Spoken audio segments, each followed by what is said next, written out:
What's up? What's up? It's Saucy Rossy, and I smoked this delicious brisket. It came out perfect. Look at that. Juicy, succulent, tender, moist. Oh, every word that Gordon Ramsay overuses. This is exactly that. It's delicious. I can't wait to show you the entire cooking process. Make sure you like and subscribe. Join my ever-growing community. Come along for this ride, and I'm going to show you how to develop unbelievable bark like this when you're smoking a brisket.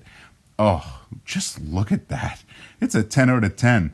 I did this at -9. You can see all the steam flying off my water pan there because every time I open it up, whew, the difference in temperature. But my golly, I got it done. So starting off, we're just going to get our grill going. I like to get it going with a nice little bed of charcoal to begin. Then I do the entire smoking process by adding oak lumber. It's the perfect flavor profile for brisket, in my opinion. Highly suggest that's what you go with. So I'm not going to go into trimming and seasoning here in this video. I'll make other videos for how to trim and how to properly season your briskets. But all you need to know here is this is trimmed up, looking good. And I've seasoned this with my own homemade salt, pepper, garlic dry rub. There's a mustard binder on there as well, you can see. But this brisket is prepped. It's got a nice aerodynamic curve on it. I've trimmed down that fat cap on top, and it is ready to get onto the offset smoker. Now, when you're smoking a brisket, it's really important that you're patient. This was a 14-hour cook for me. It starts off just low and slow. You really want to have a nice smoky fire at the beginning. I like to get my fire going for the first couple hours around 200, 225. And that's just to let smoke tack onto the brisket and start trying to achieve a bark. Now, you won't get that bark for about 8 hours, 9 hours even. But it's just one of those things, patience. Patience is key here. So as you can see, I'm checking it regularly. Now, this is probably about the 4-hour mark, I think. At this point, you can see it's just starting to harden up on the outside. We have lots of smoke catching on to it. Oh my gosh, it's looking glorious. Now, as you can see, the air is evenly distributed over it, and that's what's going to be really important when we're building our bark. Now, also maintaining our water pan is going to be really important. That's going to keep moisture in our offset smoker. And when you have moist air in the offset smoker, it distributes heat a lot better. So that's really important. Now, you might have noticed just here on the top of the brisket, there's kind of a little pocket there.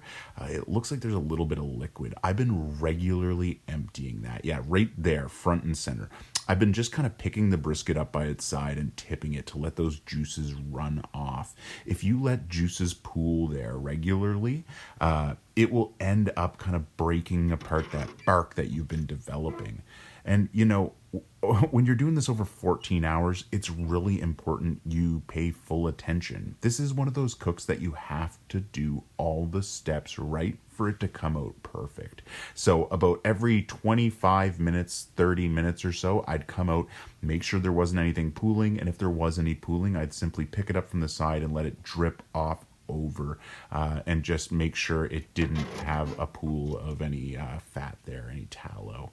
So as you can see here, I've pulled it off. We've hit that 14-hour mark. Now, if you're wondering, I didn't cook it by time. I actually brought it up to 195. Then I pulled it off, but it's still going to kind of like have residual heat and continue cooking. And it perfectly hit 203 while resting. So it hit 203, and then I rested it down to 170 on my counter. Once I put it on my counter and it rested down to 170, I used my oven and I put it in my oven overnight for about 9 hours at 170 degrees, or on the lowest temperature your oven can go to. And this is the result. As you could see there, this was nice and jiggly wiggly. Oh boy. I took that extra like tallow that kind of rendered down in the wrapping that I put on. And man, it's just a 10 out of 10. So let me show you how you actually cut this. What you want to do is you want to separate it into the flat and the point. Where I'm putting my fingers right now is called the mohawk, and where I'm putting it right now is the burnt end. So to figure out where you're supposed to cut the brisket, you follow the mohawk all the way to the bottom and you slice across the brisket, just like this. Now this is going to separate into the point in the flat. The flat is obviously the flatter side, this side right here. And as you can see, oh, it's juicy. Oh, it's perfect. I'm super stoked on this cook. This is probably the best brisket I've ever cooked, so I'm pretty excited to show you guys this. Look at that. That's a 10 out of 10. I'm going to give you guys a little bit closer of a shot here. I feel like that was zoomed out. Let's replay those two shots here. So here it is a little bit closer. Look at that juice. Oh my goodness. It's so perfect. It's just leaking out nice and slow, you know, not pouring out, pooling anywhere. My golly, holy cow. It's just incredible. Really excited about that. So let's get this sliced up. We're going to start with the flat, and we're going to slice off a couple slices here. Now, with brisket, there's a little bit of a test you do. It's, can you hold it up and will it hold on its own? And if you put it over your finger, will it bend and droop? And both of those work perfect here. This is just tender, fall apart. It's going to melt in your mouth, man. Check this out.